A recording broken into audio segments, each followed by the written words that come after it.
What is up, scapers? My name is Fancy, and today we are going to talk about the best moneymaker for a normal account. Sorry, Iron Man.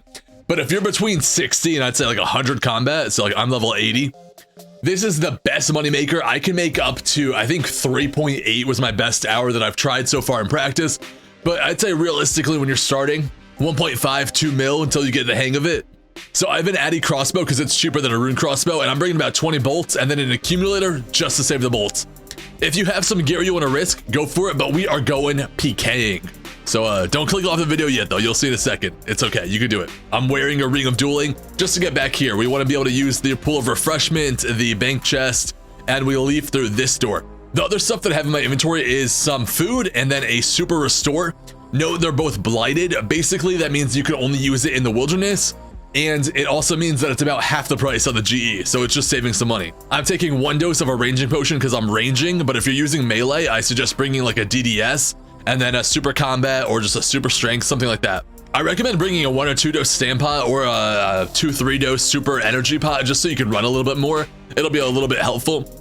And then right here, I have a blighted entangle sack, which allows you to cast entangle, snare, or bind in the wilderness without taking up multiple runes, and I'll show you how we're going to be using that later. And then a looting bag to collect a loot, and then a quick one-click teleport. But anyways, let's jump right into it. We are at Ferox, and where we're going is right about here at the green dragons. And what we're doing is we're going to be killing bots. And don't worry, I know you're probably like, oh, PKing is scary, I don't like the wilderness. So I just want to show you that my risk right now, everything enabled, I'm risking 13k, and my most expensive item is a stand pot. Like if you don't bring it, it's probably a 5k risk. Make sure PK skill prevention is off and then turn it back on when you're done with this, by the way. And then one plugin that might be useful to have is player indicators. What this does is it says a player's name on the minimap and then above their head, so it's easier to spot. The other line that you see right here is this red line. This indicates a multi. So once I pass this line, we'll see a little pop up here. Now I'm in multi-combat zone. That means multiple people can attack me. Also note that this stuff is probably going to be over here on your screen. We're going to follow this guy. This stuff is probably over here on your screen. You're able to move it by holding Alt, but I have Alt set to hop worlds. So just FYI, I'm not going to click Alt right now. So what we're doing, we're running to green dragons. The bot is smart. It's avoiding this area right here. This is where an Elder Chaos Druid can attack you, and they can hit you with a mage spell that does a lot, or they can teleblock you, which is very annoying. If you don't know, in order to get past the teleblock, you basically just need to log out or hop worlds. So that's the easiest way. Otherwise, you have to just run out of the wilderness, which is not fun. The other line that you see right here is a green line indicating 20 wilderness. Past 20 wilderness, if you don't know, you can't use a ring of dueling or a teletap. You have to be below 20 wilderness. And thankfully, we can go back below 20 wilderness, so don't be too scared.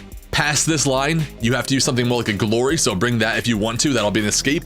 We are in the wilderness. PKers do exist here, but I'll be honest, I've seen a few, but no one has attacked me yet here. So just something to keep in mind. But again, if I die, I lose, what did I lose? Like 13k or something? I don't remember I don't remember what the risk was, I'll be honest. So the bot brought us to its other bots, and here's what we're gonna be doing. First things, I'm gonna be walking below the 20 line. That way I can teleport instantly if needed. And then this line again indicates singles and multi. So we go past it and we're in singles right now. And all we need to do is just wait for a bot to finish combat because it's singles, we can't attack them. This guy's, oh my god, he's such a low level, never mind. I'm just world hopping right here. Part of what you need to do is avoid dragons, which is the most annoying part of all this because it's singles, you can't get hit by a dragon to attack someone, but here's a good example. So this bot is about to finish their dragon, and we're gonna spam click. We get onto the bot, and the bots are programmed to just auto retaliate straight to you. No, these bots, the ones in granite, will run down and then teleport. So don't click the ones in granite. These bots that are just in rune armor, oh, you're dead. They just auto retaliate, and what they do is they eat lobster, and as long as you can out DPS lobster with whatever you're using, you can kill the bots. But once they finish eating the lobster, then they teleport. So that bot right there was 60k. 60k of loot. I know I have loot keys on, you probably don't, but just get over it, I guess. You'll be able to afford the loot keys quick enough. You can see I'm just avoiding the dragons. I'm waiting for this bot to, oh no. Okay, I'm gonna get into multi now.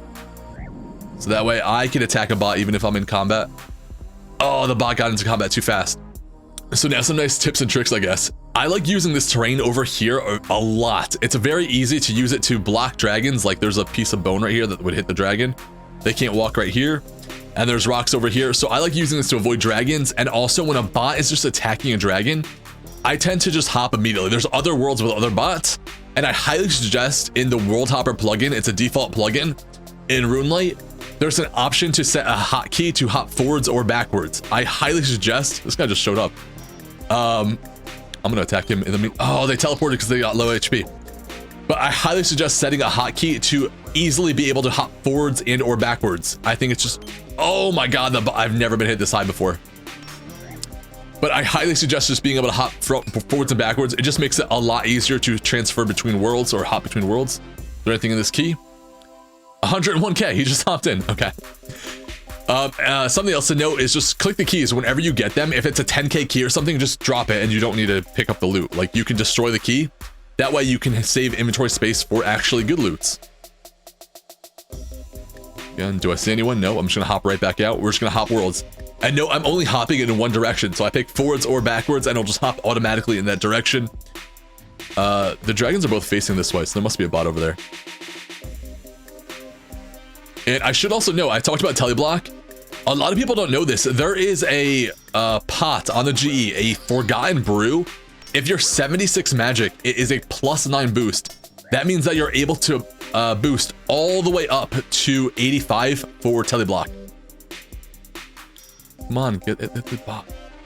Something about maging just by the, oh, I'm just one hitting everybody. Something about maging that's very nice is it's a 10 tile range instead of 8 tiles like the crossbow, so it's easier to avoid dragons and get people. But again, I'm only using entangle when it means that I can, this bot's gonna run, watch. But I'm only using entangle when it's to prevent me from getting hit. Like, I just don't want the bots to walk at me. That's what makes it nice. So again, I'm gonna come over here. I'm gonna wait for the 2 bots. Don't hit me high. Which one looks better? This bot, I guess. I'm sitting below the 20 line. I'm waiting for the bots. But I'll just talk more about teleblock. If you have teleblock, bring it. It's really good here. Again, all the bots can teleport. It's only the granite ones that teleport immediately. But we entangle just so the bot can't auto retaliate and hit us, and then we just bolt rag. Use your best range or whatever you're using prayer and just wait and then hope to kill the bot. It's a complete chance, but it's just a matter of DPS. Like, can you out DPS lobsters or not? Don't hit me, dragon. Okay, good. After 5 bolts, they'll be able to hit you again once you entangle them. So we just can count here. This is the first bolt all the way to 5, and then they'll run at you again so that you know when to re-entangle. Otherwise, just walk a few blocks away, then, or not blocks, it's tiles. Just walk a little bit away, and then it's that easy. So now we have 5 keys. Before you head out, again, just check 1, 2, 3, 4, 5. 1, 2, 3, 4, 5. That's perfect. I'm gonna teleport out back to Ferox. And it's really that easy. You can upgrade gear as necessary. Again, loot keys are your best upgrade, and then teleblock. Yeah, that's pretty much it. The one thing I'll also say is you're in the wilderness, just be ready to teleport out. Worst case, like if a pure logs in ready to attack you, just be ready to click the teleport. It's not that hard. Keep hopping, find the bots. It's really that simple. Like, I promise there's no trick to it. Let me know how you like this style of video. Very impromptu, very easy, very quick, very low edit, very low budget. I don't know, but very direct. I hope information's a little bit scattered, but it is what it is. Yeah, that's it. I love y'all. Goodbye.